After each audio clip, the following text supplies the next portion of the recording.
And the awkward intro to the new show. Hello, everyone. David Nuno, Raheel Ramzanali. We've got ourselves a graphics department now. We are officially Hollywood on the day we're talking about LA, Raheel.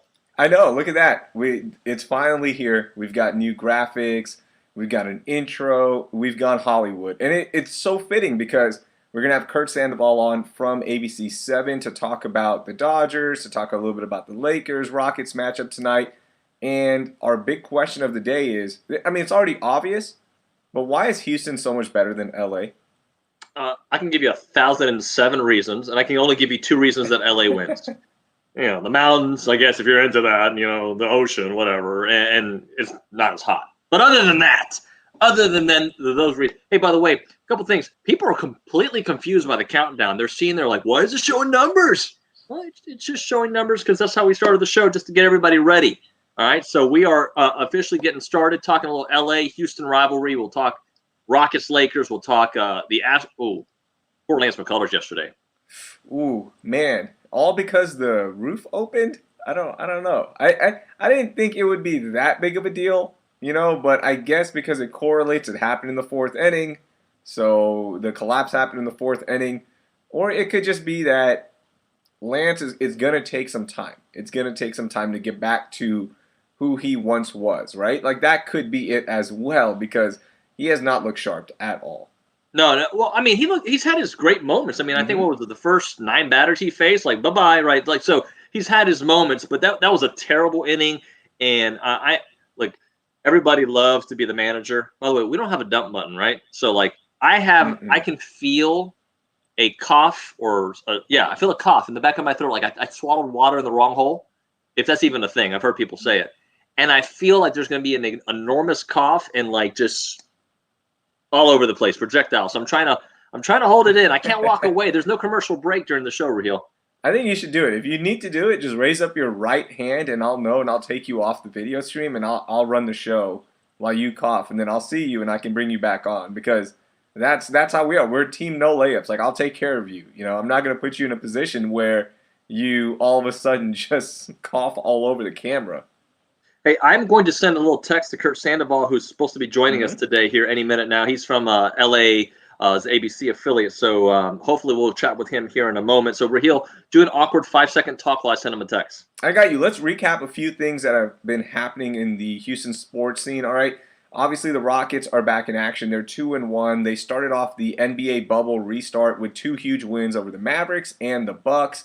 Everyone was hyped up. By the way, Nuno, did you see the next day the Bucks lost to the Nets? So, all of this, yeah, we beat the Bucks, yeah, and then they lose to the Nets, like a G League team, okay? And then they go on to lose to the Trailblazers, which I don't think is a big deal, because the Trailblazers are really in a desperate mode right now, and that being they need to get into the playoffs. So I'm not too concerned about that. So that's just a little recap so far of the bubble with the Houston Rockets, and they play the Los Angeles Lakers tonight. Hey, no LeBron. So I was going to say, I feel bad because I've been talking to Curt for the last couple of weeks about getting him on the show, but I didn't warn him we have a live studio audience called the Internet joining us here on the show. So, Curt, thanks so much for joining us, ABC 7 out of Los Angeles. What's going on, man? All good. Surviving the quarantine. It's, Groundhog's Day, 497, something like that. How's it been for you guys? Yeah. Curt, how's it been for you? It's David, as an ABC station, we take this very seriously, and it's a new busy. It's a lot of my friends are like, when there wasn't sports, they were like, "What are you doing?" I'm like, I'm as busy as I've ever been, because I'm on Zoom calls. Leading up to the NFL draft, I was on 8 to 10 Zoom calls a day, and then importing it in my own laptop, yada yada yada. But bottom line is, now that sports is going, and with the Lakers, the Clippers, the Dodgers, the Angels, the Rams, the Chargers, USC, UCLA, I'm kind of busy. It's back. It's back to that grind for you now, right? Right. It's again, you're not out there. I'm an extrovert. I miss being out there, but it's been fabulous. So before we talk about everything happening with the Lakers team and the Rockets tonight, we'll talk about that in a second. It has been pretty cool, and David and I have been doing the show since the shelter in place has started to see how ABC stations across the nation have been adjusting and creating new content and using technology. Yeah, we've embraced it, and specifically for me, so I'm like the weekend guy, so 3 days a week I'm reporting, 2 days a week. I've yet to go into the studio to anchor. This is my set right here, and it's evolved, but I dig it. LA's like Houston is a really big town, so if I don't know what it's like for you guys if you're covering the Rockets one day and the Astros another day, and University of Houston another day. So for me, not getting on the freeway is really a cool thing.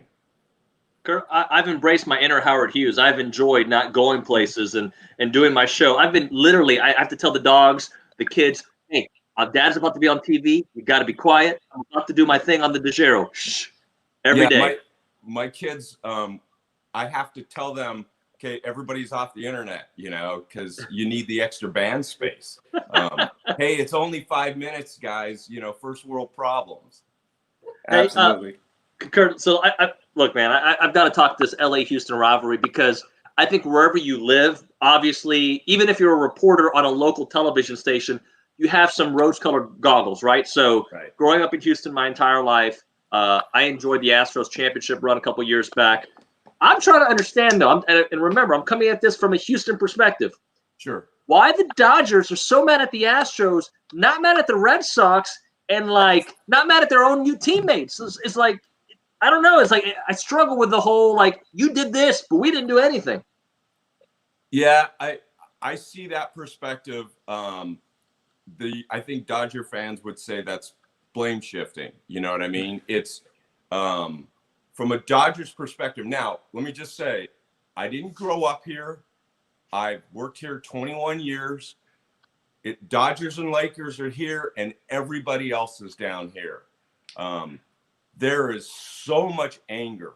I mean, and it's just, listen, in full perspective, before the pandemic, I was covering an XFL training camp in Houston.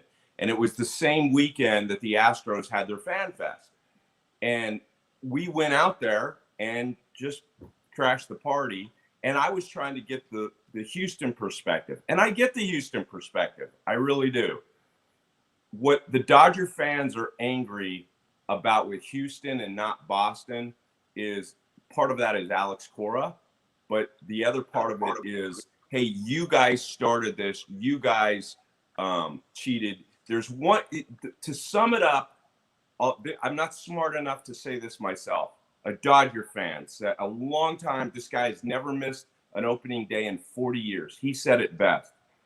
Hey, what would it be like if this year only, since it's a shortened season, if every time the Houston Astros threw a pitch, they told the other team what was coming?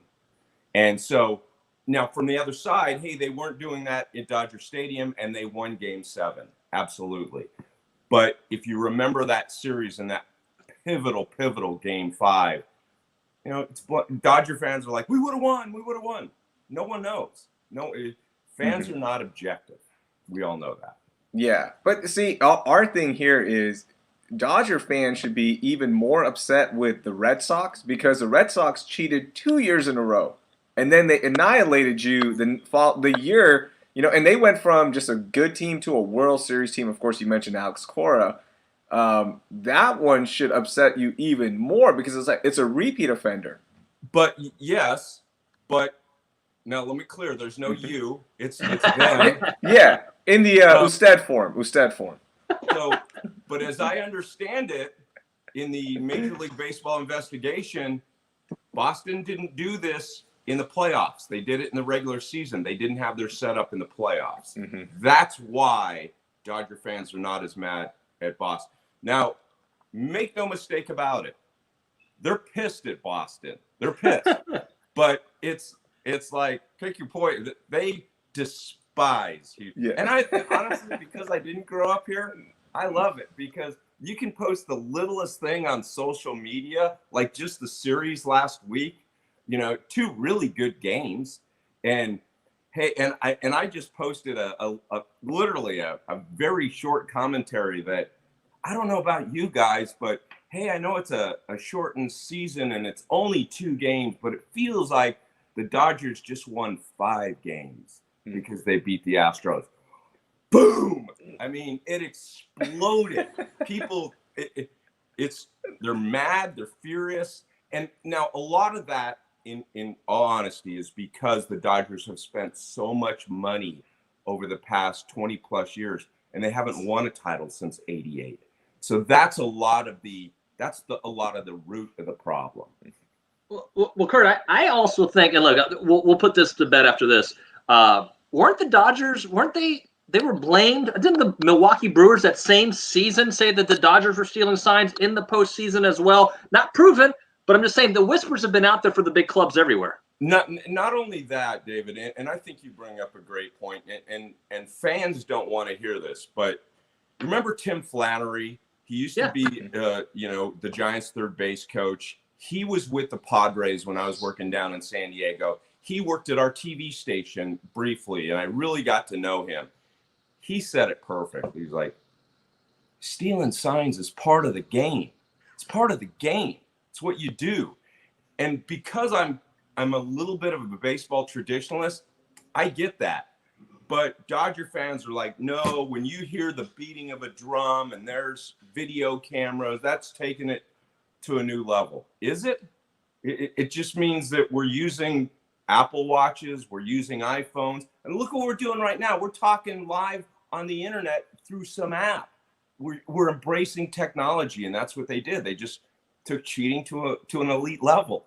I love that. See, we use Google Maps and Waze to get to the stadium, right, to avoid traffic. So it's only right that the baseball club that we're going to be watching, they use technology as well. Thank you, Curt. I'm going to add that to my little defense argument here. Well, now can I add one more thing? So in that first game, Joe Kelly, throws up and in, and he gets an 8-game suspension. So in a shortened 60-game season, if you do the equivalent of that, that would be the equivalent of getting suspended for 22 games in a 162. So that's problem one. And then problem two that Dodger fans are just livid about is, had the commissioner, so you throw at somebody, you get 8 games in a shortened season, but you cheat and there's no team penalty. There's no team penalty. That is where there is a problem. Let me interject, because while I 100% agree with the methodology, you probably don't have the information there if the Astros don't broker that deal, and that's why there was no suspension. So we don't know as much information as we do. And I also think the Astros fell on the sword for most of Major League Baseball, because no question, more teams are going to get in trouble. But let's move on. Because okay. I mean, it's Lakers, Rockets. My understanding is LeBron's probably not going to play tonight. Is that what you're hearing, Curt? Yeah, and a lot of that is honestly because the number one issue for the Lakers, the number one concern by and large, is be healthy for the playoffs. Yep. So they got the number 1 seed. You saw it in the game the other night. It's like they just mailed it in. There wasn't an energy level last night. And because they played last night, this is a back-to-back. So, which just in the shortened, time frame that they had with all the layoff, that just spells, soft tissue injury. So that's why. Yeah, and there's no reason to play him. Everything you wanted to accomplish in the restart, the 8-game seeding games, was a number 1 seed. You can't get any better. Like, this is it, right? So why risk any further injury or anything, soft tissue tear? So it's the right move. What would it mean for the Lakers to win this championship with everything that's happened this year, one, and then, of course, the biggest story with the tragic passing of Kobe Bryant and his daughter and everyone else on that helicopter? What would it mean for the city? Man, it would be huge. It seems like literally a year ago that Kobe passed. And it's still very surreal to people out here because of COVID, because you're not around. And so you're not seeing anybody. Mm-hmm. And not only would it mean that, but most people, and who knows? I mean, man, who knows? I mean, you guys had Chris Paul for a while, and look at what Oklahoma City is doing right now. I really mean that. Who knows? But to answer your question, if the Lakers even got to the finals, they're likely going to have to go through the Clippers. They've never played the Clippers in the playoffs. That will be as big as the NBA Finals out here. I can imagine that. Curt, I got to ask you also about, so I was reading your bio. For a long time, I thought I was the most fit sports anchor in the Disney O&O small family of like 12 sportscasters, right? I've done a few half Ironmans, excuse me. I've done 4. I understand you've done the full on more than one occasion? Okay, so let me just say, okay, A, yes. And B, it was a different lifetime ago. It was the first one was PK, pre-kids. And the second one was, my son was 1 year old. He's 18 now. I love the bike.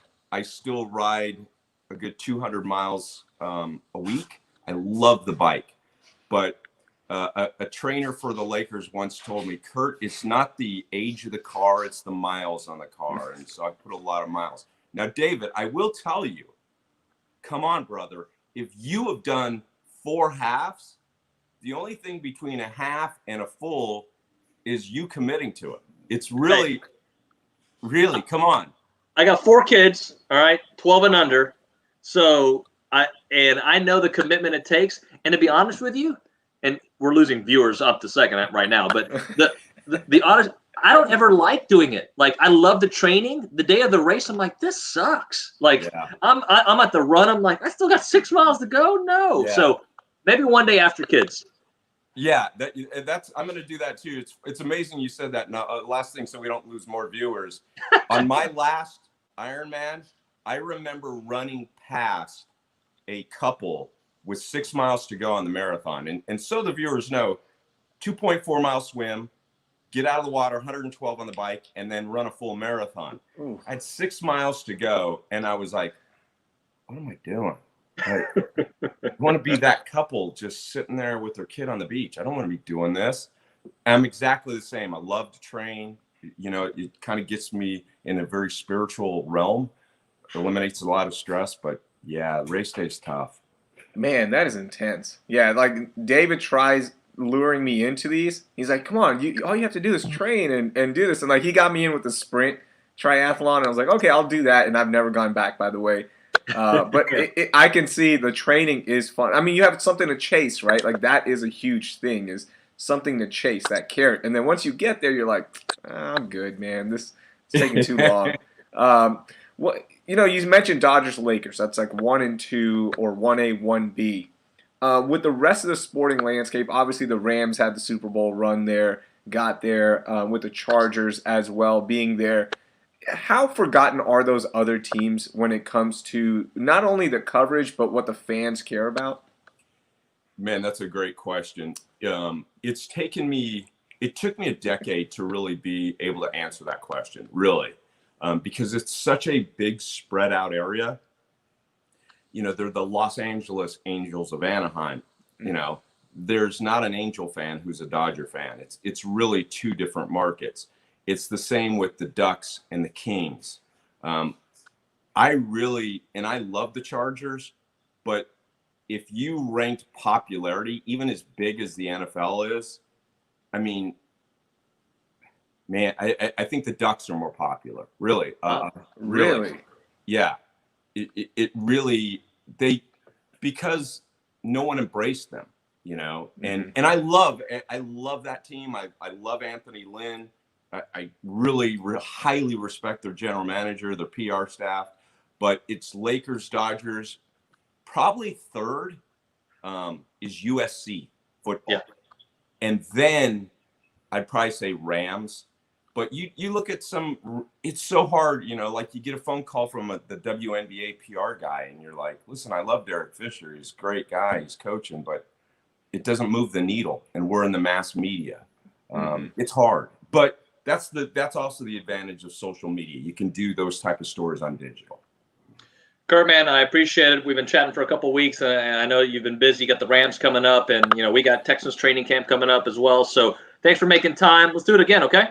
Hey, can I ask you a 30-second question? You got time? You get 45 seconds. Okay. I was doing this story on the masks, and I read that J.J. Watt said he would not play if they ask him to wear one of these COVID protecting masks. Aaron Donald was very much the same way. What do you guys know about that? Is that accurate?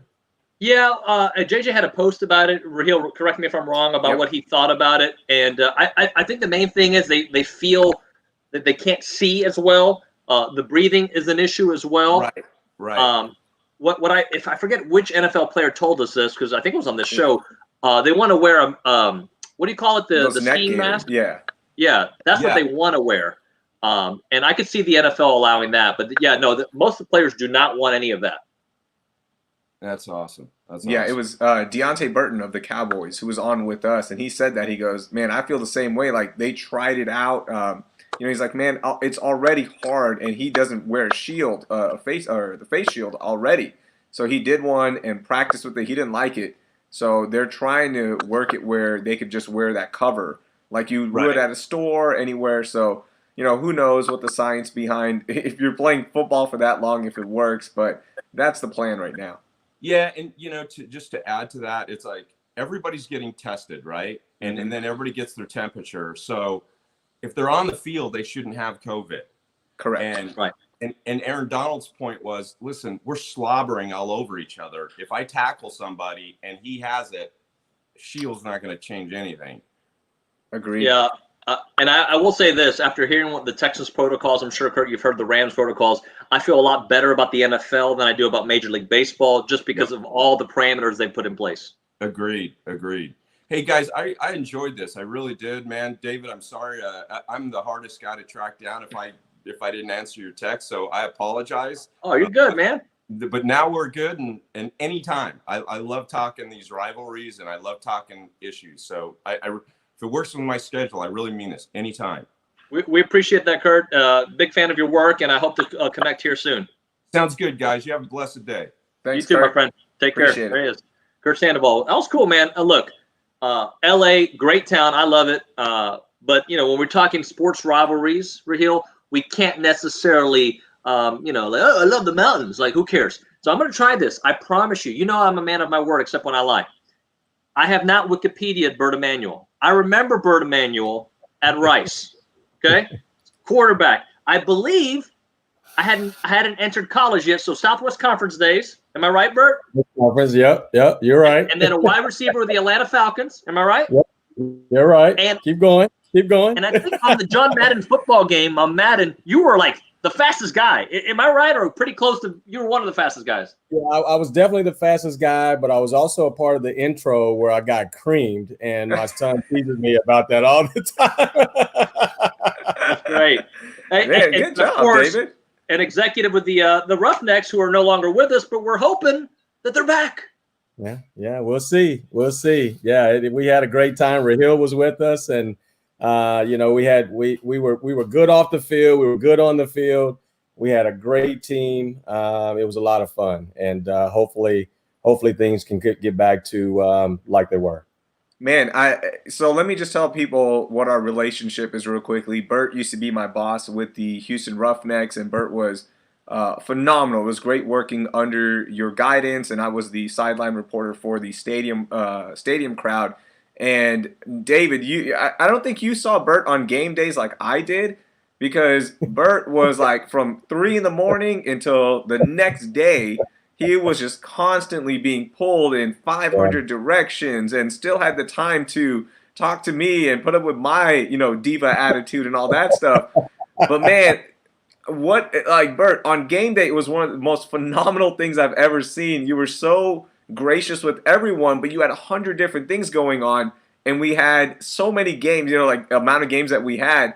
Has this 4 months been enough for you to recover from those game days? Because, man, you were grinding on those days.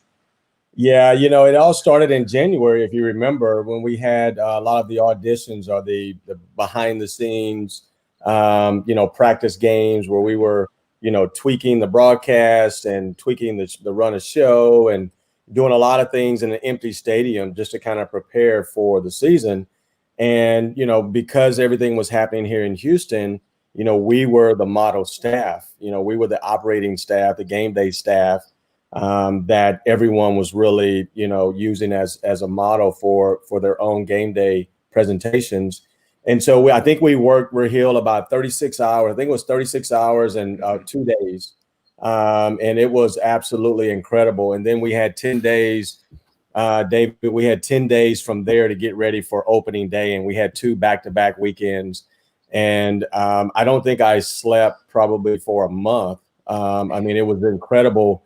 You know, the amount of just operational oversight that goes into game day, whether it's soccer or baseball or football, is absolutely incredible. And so there's no way that it can be done with just one person. I mean, we had a great team. Raheel and Lamont handled all of the things on the field with our run a show operator, Will Biba.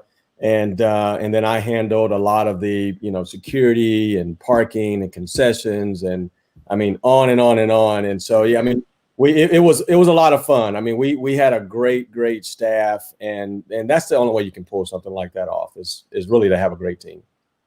Bert, help me understand your path from the NFL to being an executive with the XFL, because that's not an easy transition. What were you doing in between? Yeah, so when I retired in 2001, I jumped into being an entrepreneur. My mom was an entrepreneur, my dad was an entrepreneur, and so I kind of grew up around that environment and that spirit. Mom worked back in the day at Coca-Cola Foods, and she was on the developmental team that created the juice box that we all know and love today. Oh, wow. And so that was cool to me. She was a marketing executive, and she really kind of poured a lot into me in terms of marketing and sales and branding. And so I dabbled a little bit into, apparel. We had a sports apparel company that did a lot of unique things with the military. We sold about 1 million pieces to all of our deployed soldiers for about 3 or 4 years. And so that was really neat. We transitioned from the military to NASA. And I had the privilege of working on the liquid cooling suit that astronauts wear underneath the orange suit that we all see on TV. And so that was really cool and interesting. And then I started working with a couple of doctors on redeveloping the medical scrub that we all know and we've seen for the last 50 or 60 years.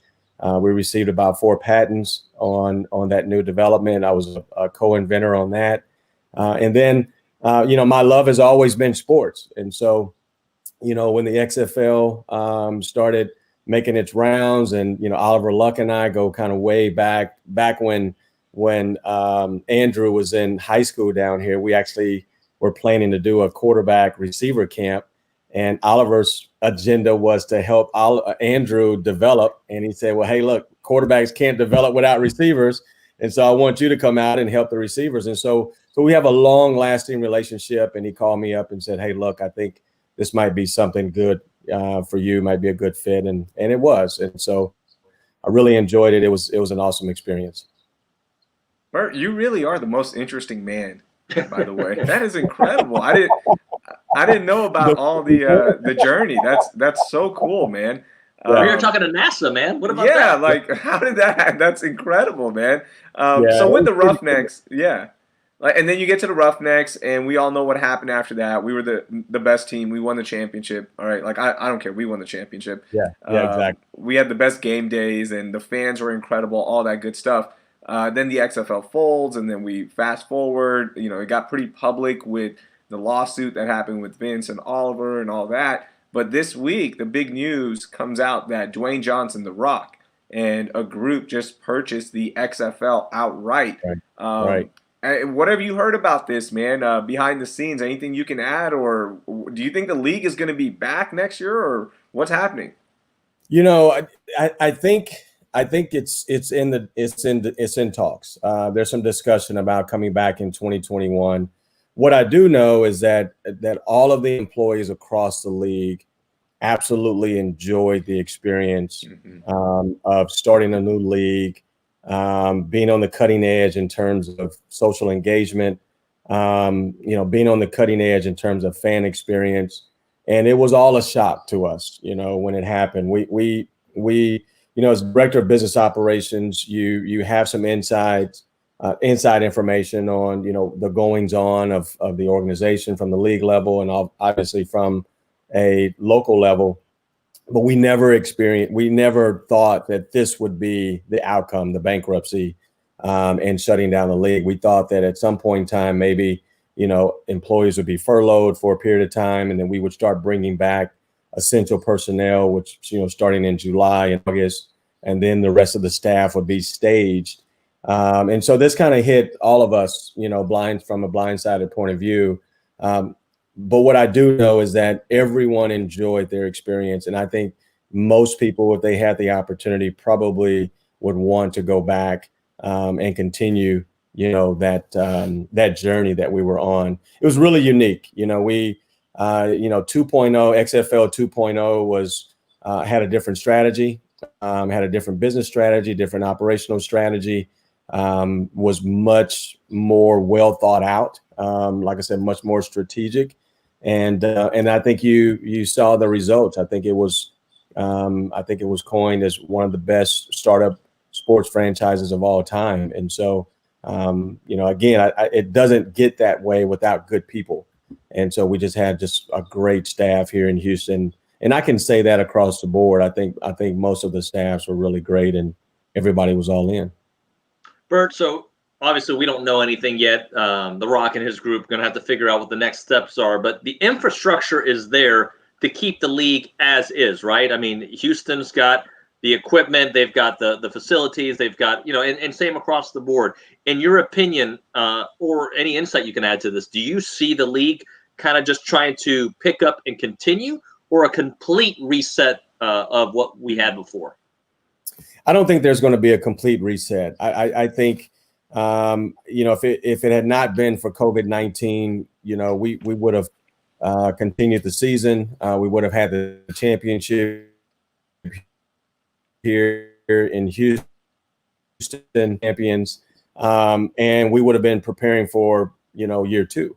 And so I think when, new owners come in and you've got such a great story and such a great start, and you've got essentially an act of God that stopped everything.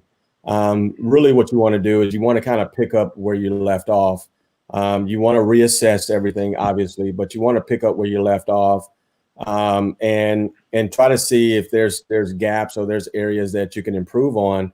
But since it was such a success, you want to try to get as many people back as you can and try to continue that pursuit. I think personally, playing ball at the University of Houston with University of Houston staff and their support was tremendous for us. I mean, they got an indoor bubble. We had outdoor facilities. We had, the only thing that really was a challenge for us was, we were actually hosting a professional game on a collegiate campus. And so from a parking standpoint, we actually had a lot of issues that we had to address really quickly after week one to make sure that week two, was a great experience. And we did that. And so that was great. We, there's really not a lot of negatives at all. So many positives. Our fans, and Raheel, you were there. You saw our fans dressed in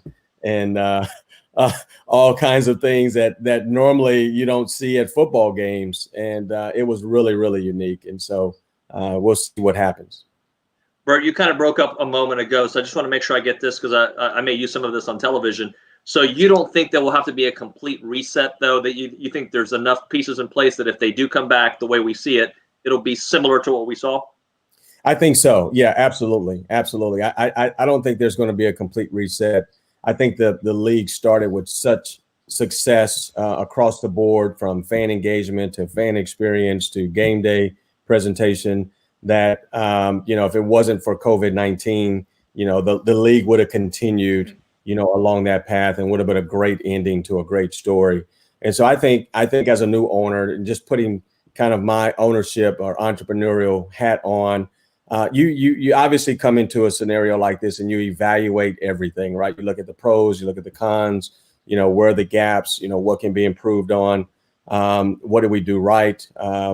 And so I think there were so many positives that I think that they would probably want to get the people that were responsible for, that success, that amount of success back into those leadership positions, and move forward. And so, I know there's a lot of things that have to be done, TV contracts, lease agreements, fielding the staffs, reassessing, whether you're going to have local ownership or is it all going to be centralized. So I think there's some big decisions that have to be made, but I don't think there's going to be a total reset. I think there's going to be some continuation. And then after, a full calendar year of football, maybe then, start thinking about, hey, how do we maybe carve this out into 8 individual owners, that all roll up to a single owner or something of that nature. Bert, can you clear something up for me? If the Roughnecks, or when they did win the championship, would I have gotten a ring as a sideline reporter?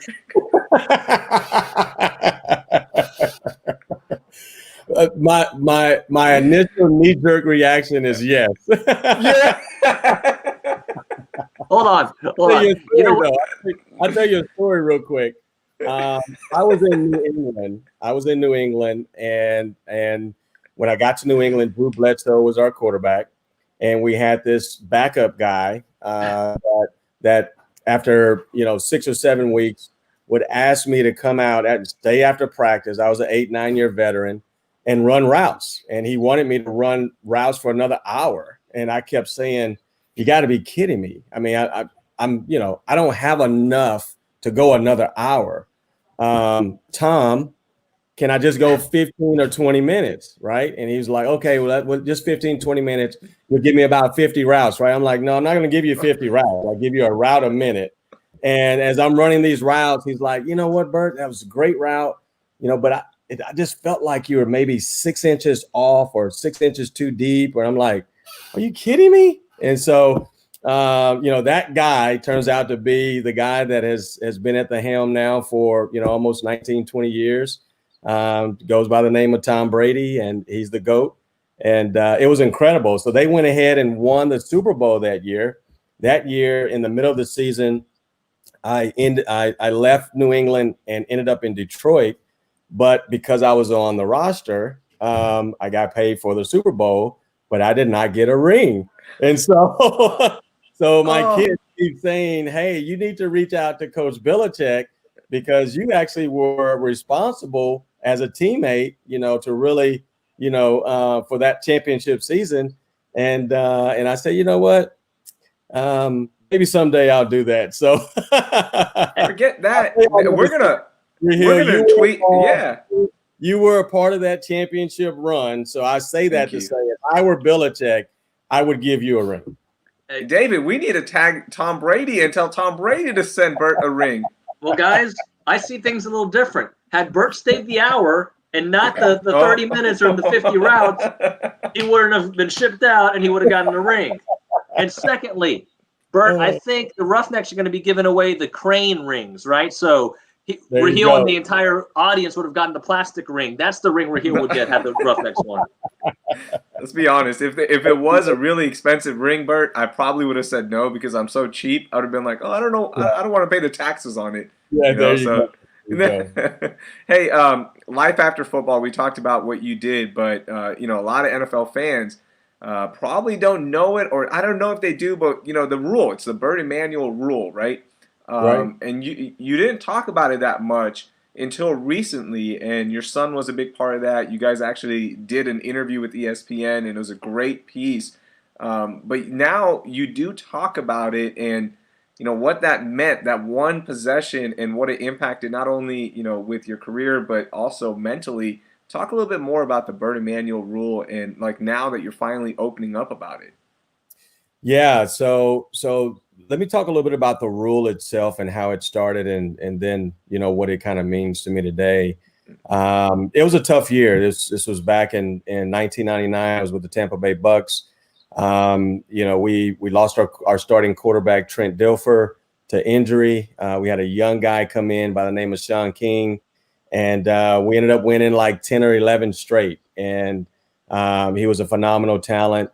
And we ended up playing the St. Louis Rams. Kurt Warner, Marshall Faulk, Isaac Bruce, Torrey Holt, greatest show on turf, meets the greatest defense in the universe. And this is how this game was pegged. I remember coming out of the locker room, and there were so many media folks surrounding the field that I could not even see the field. I had to actually go back in the locker room, kind of settle myself down a little bit, because that was the first time that I felt like this was just a huge game, like bigger than life. And so it was a really strange score. I think the score was like 5-2 or 5-3 or something like that at halftime. It was really odd. And we were trailing in the fourth quarter. I think it was 11-5. Again, just a strange sequence of events. But we were marching down the field, and we had a chance to actually be in position to win the game. It was a second down, and I think 16. I ran a simple whip route. Sean King put the ball on me. I dove for the ball, trapped it against my chest, rolled over, looked to the sideline, and Walt Anderson was actually the sideline judge, and he called it a catch. And because he called it a catch, I called timeout because it wasn't long enough to be a first down, and so the clock was still running. And so I walked to the sideline and talked to Coach Dungy, and he said, "Hey, you look like you're in the game and you've got some good things going. We want to come to you for these next couple of plays, and we think that we can get you in the back of the end zone. Are you ready to go to the Super Bowl?"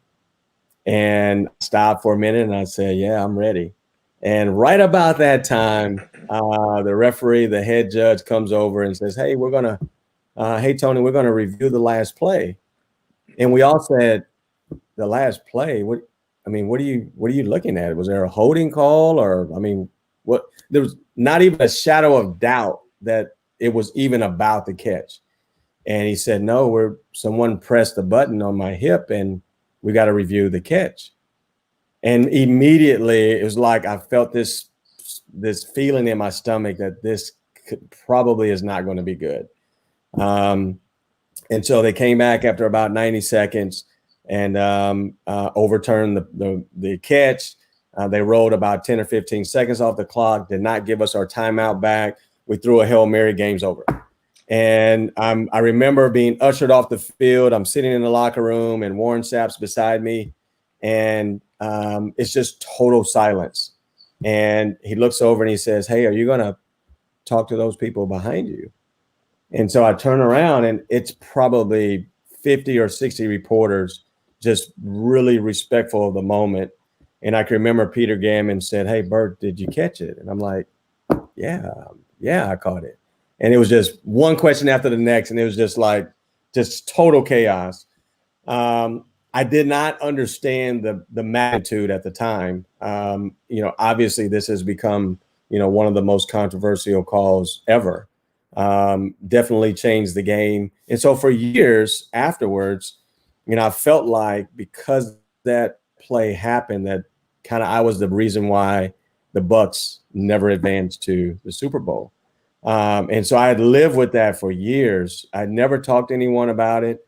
Barely shared that with my wife. And so this story came on, and actually my son was about 11 or 12 years old, and he said, "Hey, Dad, I love your office. You got all this memorabilia." And he said, "But you don't have a picture of the catch."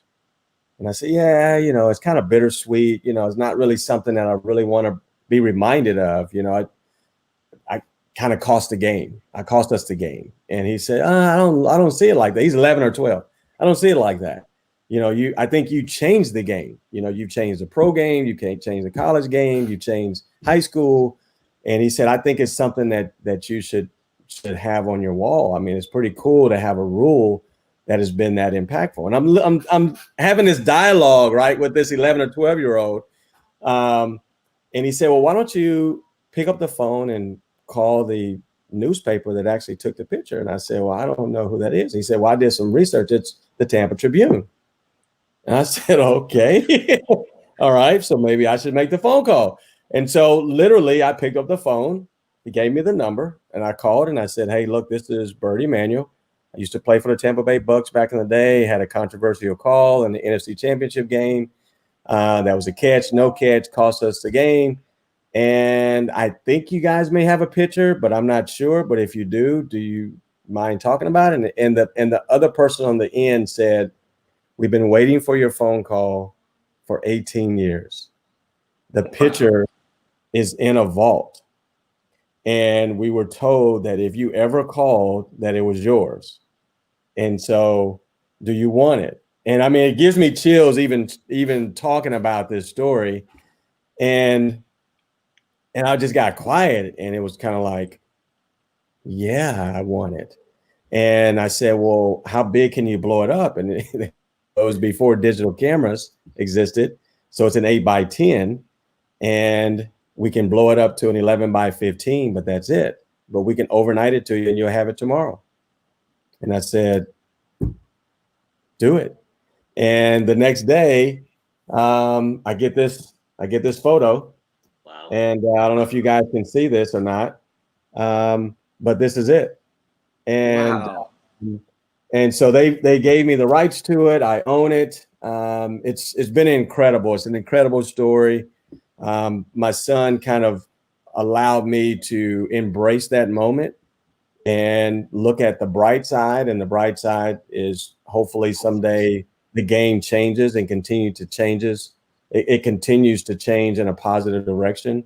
And it's been kind of neat to really embrace something that happened almost 20 years ago with someone that was 11 and 12 years old that really spoke truth to power and said, "Dad, this is pretty awesome." He does go around every now and then and claim that he has a rule, and because he's Bert Jr. And I have to remind him that it's senior's rule and it's not junior's rule. Yeah. It's not I can transfer, but it's been pretty cool. So there you have it. Oh man, hey, that story gave me chills, Bert. So thank you so much for sharing it, man. And look, I've been a fan of you for many, many years in many walks of life. I didn't know your whole NASA background, well, astronaut background, so that was cool to hear. Amazing insight to all the levels of your life, fatherhood, and to growing from a moment. So we really appreciate your time, Bert, and we hope to see you working maybe in the XFL or wherever that may be soon. Yeah, absolutely. Thank you, guys. Appreciate it. Bert, thank you again, man. Thank you for taking a chance on me. I'll always appreciate that. All right. You're a star. Thank you. He is, unfortunately. Hey, and by the way, why do we gotta make it about you? Like, it's about Bert. All right, and how come you never take to me? I took a chance on you, Raheel. Yeah, okay, you also did, but Bert took a bigger chance on me. This is true. You had nothing to lose. Bert had Bert everything might be listening to lose. still. Could you imagine a no layup sideline reporter-esque kind of feel to a XFL game? Forget about it, bro. It would be awesome. It was like that would be game changer for sure, man. Bert's awesome. One of the nicest guys. Appreciate him again. And okay, we got one more guest, guys. All right, you got to hang tight with me. I know everyone's like, "What? Another guest? Another guest?" But hold on, this guy's your friend, okay? You tell him like 105. It's 147. The poor guy's been on a hold for like an hour. I mean, can you do him right, please? Can you do Frankie right? Frankie, how you doing, man? How's everything going? It's going well today. Yeah. So it's a good day today. So that's why I was like, well, let me get on here and try to get the word out a little bit. So let me tell everyone about Frankie real quickly. So David, you'll like Frankie. Like, Frankie is active. He's very healthy. And the reason he's joining us today on No Layups is because he's been fighting COVID-19. Now, this is one case. Now, I don't want everyone in the comments to be like, "Oh, there's not all that." People will do this. But this is one story I wanted to share with everyone. Frankie has now been fighting COVID-19 for 4 months, okay? And he put up a post on Facebook. I had no idea until I read the post on Facebook and just exactly what you've been going through. And it is just scary. That's the only way to put it. And you've been going through battles with it now for 4 months, where for a couple of days it shows up, 3-4 days, and then it's gone. So just tell us a little bit about that and tell the audience what's been happening, man. Well, first of all, I just want to thank you guys for having me on here. I mean, it's been a battle. It's started like in February. We completely took extreme precautions. We didn't leave the house. Our entire family started working from home. left the house one day on March 11th with my dad. We traveled back and forth. We had a business meeting. Came home, and I mean, somehow March 30th, I test positive. Like, I left the house once, and we still don't know how I tested positive, but I did. And ever since then, it's just been symptoms and symptoms and symptoms. And you speak to doctors, because this virus is so new, there's just not any information of what's going on. And the first time, like the first month, I believe it was no symptoms for 2 days, then symptoms for 3 days, and then no symptoms for 2 days. About a month and a half ago, now it's been symptoms for 3 days or 3.5, and then I'll be good for 3 days, and then they'll come back. And part of my symptoms are drop of oxygen. Just like right now, I have, this is my lifeline right here. Like, I carry this around everywhere I go, because if my oxygen drops, my oxygen tank is right next to my bed. Fever skyrockets. Coughing is no other. Just chest pain, chest tightness. I mean, it's just been hell. Like, I don't know what's going on. The worst part is that I'm all alone. I can't be around anybody. Like, I've been quarantined for over 4 months now, and so it's been difficult, to say the least. Frankie, so like, if they were to test you now, are you still considered positive, or is this the residue of what happened? Okay, so this is very interesting here. I've tested about 8 or 9 times. Some of them are positive, some of them are negative, some of them are false positive, some of them are false negative. So it's just been chaos. And from the research that I've done, and from the doctors that I've spoken to, the testing itself, obviously, like, it's 75 to 80% accurate. So even whenever it comes negative, like it did a couple of weeks ago, the fact that I still have symptoms, like, it kind of pushes that 20% of the testing, like, not being accurate. And so nobody can tell me for certain. I just got off the phone with another infectious disease doctor right before this, and she straight up told me, she's like, listen, this is just a post-viral syndrome. I can't guarantee you that you're going to be better tomorrow. Like, it could take another 3 to 5 months. You're just gonna have to hang in there. Like, there's no medication that we can give you for, like, we can just give you medication for symptoms, which I have. Like, I haven't taken so many medications in my life. Like, there's about 14 or 15 different medications that I'm on. And they don't even help sometimes with the symptoms, especially the coughing and the oxygen dropping. Like, I'm on nebulizer treatments, I'm on inhalers. Like, I have 2 tanks of oxygen that I have to replace every month because I need to be on oxygen. Like, as soon as the symptoms come, I don't know what's going on. Like, I legitimately wake up like 3 days later because I don't know what's happening. And I'm just completely zoned out. And like, Raheel, like, just last year we had nationals, right? Like, and I played softball there. So, like, I've always been active. I've always worked out. And now just walking to my car, my oxygen drops. And it's just completely insane. So on days where you don't have symptoms, like and David, we've been talking about trying to get Frankie on, but we had to go around the schedule of symptoms versus no symptoms. So the days like today where the symptoms haven't arrived yet, is it like, what % health are you at? Like, I'm still terrible. Like, I can't do, like, like I said, just walking to my refrigerator, like, my oxygen drops. Wow. My heart rate increases. Like, just currently right now, my heart rate's at 114 just speaking. My normal heart rate is between 60 and 70 because I'm so active. And so just getting out of bed or even taking a shower, like, my heart rate skyrockets, my oxygen drops. So I'm not completely 100% better on the non-symptom days, but I mean, thank God that I at least have 3 days to recover before I go back to a complete set of symptoms where everything appears, from fever to, again, oxygen just dropping like no other. And then coughing is the worst. Like, I cough so much that I feel like I don't know what's going to happen. And due to that, the chest pain and the chest tightness, it's just chaos. And I'm so ready to get back to normal, but I don't even know what the normal is anymore because nobody knows. And the infectious disease doctor that I just got off the phone with, she was like, listen, I'll be very honest with you. It's 4 to 5 years from now, we'll know a lot more.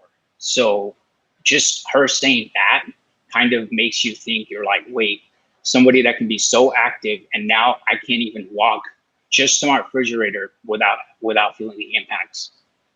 Frankie, so I guess two-part question.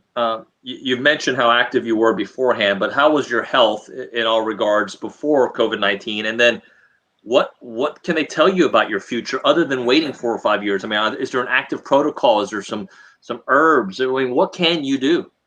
So no prior health conditions whatsoever. Every blood work that I've done, I get my blood tested every year. Like, everything is normal, thank God. Like, there was no issues. I've had no previous medical history, no nothing.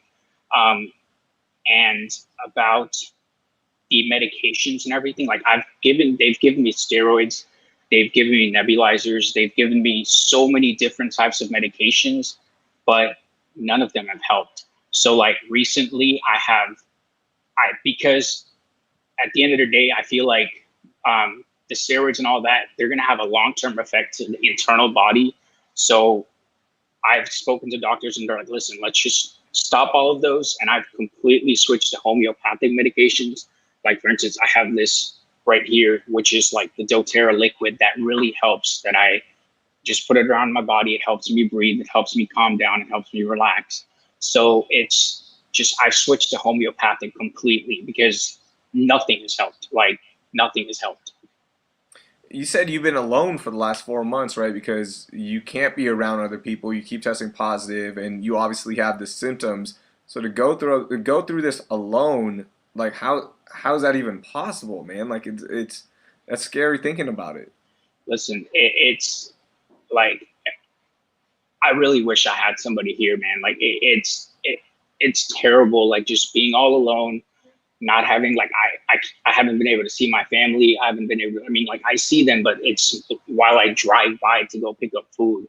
It's not like, I physically, like, I want to hug somebody physically. Like, I miss my parents. Like, I miss my sister. And being alone it's the most difficult part out of this, because the mental toll that it takes, and you just don't know. Like, you don't know what's going to happen tomorrow. I mean, I'm very blessed that, there's a lot of people that are a lot worse than me that are at the hospital, that are battling this at the hospital. So I'm very thankful that I'm at home and I'm battling this at home. But there are a lot of us that are going through this. Like, my fiance found this group on Facebook called Survivor Corps, and everybody in there, like, they've been super helpful. Like, because I thought I was the only one dealing with this until recently, whenever I found that group. And in there, there's so many of us. There's about 65,000 members in there. And there's a lot of people that are dealing with this on a daily basis.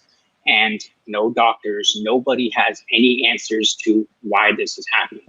It's now being called the post-viral syndrome, where this is just a lingering effect. And like I said it earlier, it can take anywhere from maybe another week all the way to maybe several months. And that's the best answer that I've gotten in these past 4 months. Frankie, what is your message for those out there that feel, hey, man, I'm young, I'm fit, I do everything right, I don't need to wear a mask, or I'm going to take this virus not as seriously as others? What is your message to them? Just please take care of yourself. Like, do the right thing, because I never imagined this happening to me sitting at home. Like, I still don't know how I got it. And the most difficult part is I was following everything, but it somehow happened. So, like, we don't know anything about this virus. It's very difficult to understand. And it's not only for older people. Like, I'm 29 years old and I've been the most active person, and Raheel can vouch for that. Like, And so please just, wear your mask, wash your hands. It's simple things that we can do just to protect yourself and protect others around you, because it's not just for the older people. Like, younger people are getting impacted just the same or worse as the older people. So that would be one of my biggest messages, just to be careful and follow the right things to do. I mean, you're just going to help yourself, because you don't know. Like, I know I know a few people who are my age that have had no symptoms, but then you look at me and it's like, wait. And so everybody's body is different. You don't know how it's going to react, how it's going to affect your body. And trust me, it's not fun staying away from everybody for 4 months. And this entire stigma of that once you're infected, you're always going to be infected. Like, that's another thing that we battle on a daily basis. Just yesterday, somebody posted in the group saying, my own friends are shunning me from coming to places, even though I've tested negative and I'm perfectly fine now. So, like, just in order for us to get through all of this, everybody's just gonna have to do their part and just be careful, because it's not fun. It really isn't. Like, being 29 and having oxygen tanks. Like, yesterday, I had a cardiologist appointment. I walked in. People were about 65, 70 years old. I walked in there, and one of the patients, they're like, "Are you in the right building?" Because, like, that's just what it is where people don't realize that this impacts people different ways. And so it's very difficult to deal with it. It's not something easy. And maybe you're going to be asymptomatic. That's perfectly fine. But you can be asymptomatic and spread it to somebody else. And that could impact their life, because maybe their immune system isn't as strong as yours. And I myself thought I had a strong immune system. But I mean, look at me now. Like, I can't even walk to the fridge without, like, dropping an oxygen. Man, we're thinking about you. You're a strong dude, and I'll see you on the softball field pretty soon, man. I know you're gonna beat this. I really hope so. And thank you for sharing your story, man. It's important that people hear this, and again, just guys, take care of yourself. Be respectful of other people. Do the right things, and Frankie, keep us up to date. All right, when you beat this, Will do. We want to hear from you. Okay. Will do. Thank you so much for having me. Absolutely. Thank you, Frankie. We're praying for you, bud, and just scary, man. Like, that's the thing. This disease, this virus, whatever you want to call it. Some people it attacks a certain way, and certain people it attacks a different way, and that's why I've been very cautious in everything I do. I don't want to live in fear, but we're just, there's a lot of unknown, and people who think they know, they don't know. The science and the medicine has rapidly changed. Raheel, we go from feeling scared to let's try to end the show up here. Okay, can we do that? Yeah. Good luck. This is on you. How are you going to do it? Real simple. I need your help though. Can you play the intro again? We're going to close the show, but I want people who are just, the 13 people who are still watching. I want those people to watch the intro. I think it's beautiful. The only issue I have with it is that you have a glamour shot pick in the video. Other than that, I think it's great. But you went to the mall, you had some pictures done for this intro, and I got a problem with that. But other than that, I really like it. I'll give you a little behind the scenes look at that picture. When you see it, you'll see no layups. I'm in a gray sweater that says Houston. So in that picture, my wife is actually next to me, and I cropped her out. She did not like that. She did not like that move at all. She's like, wait. I put it up on my Instagram at Raheel Doing Things. And she's like, wait, this picture looks so familiar. Did you crop me out? And I said, yeah, sorry.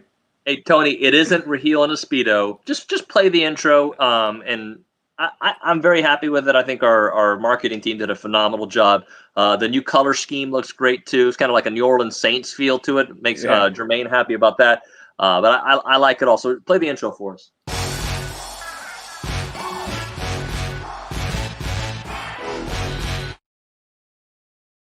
One more time, because I want everybody to pay attention to your smile in that picture. It is the fakest glamour shot smile. One more time, play it.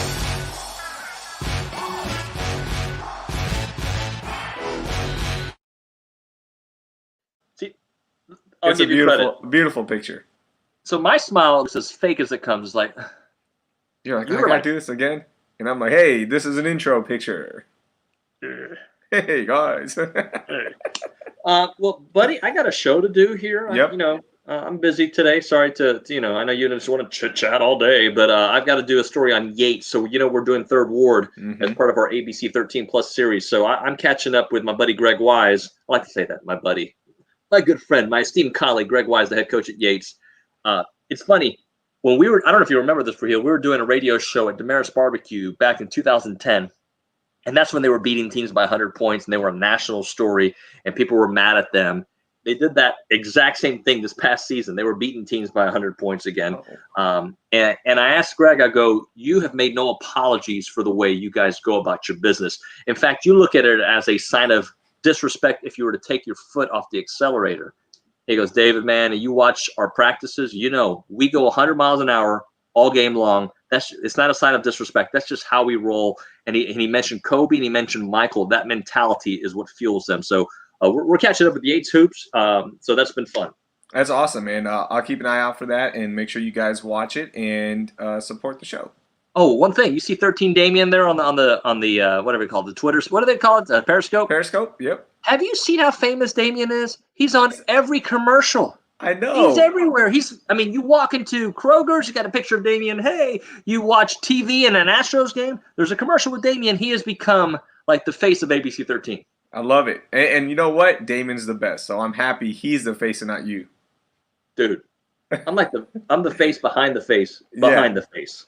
Because if you were the face like Damien was, there's no way this show is happening because you'd be too big for us. Yeah, Damien says he's going to get paid. That dude deserves to get paid. One of the worst things about the pandemic, and the best, because Damien knows this. So those who don't know me, I'm a liar when I get travel. I always talk big game. Other than London, every time I have traveled, I'm like, yeah, we'll go out. We'll go, I don't drink, but we'll go have drinks. We'll go to dinner. We'll do all that. And every time Damien looks at me like, you ain't got to go out. No. London, I forced it, bro. I went out. I enjoyed London, but I miss hanging out with Damien on the road, so hopefully we'll do that with the Texans here soon. Soon, man, soon. All right, we're done, guys. We'll talk to you on Sunday at 1 p.m. We've got another great show planned for you, so we'll do it then, David. Yeah, we'll talk to you later.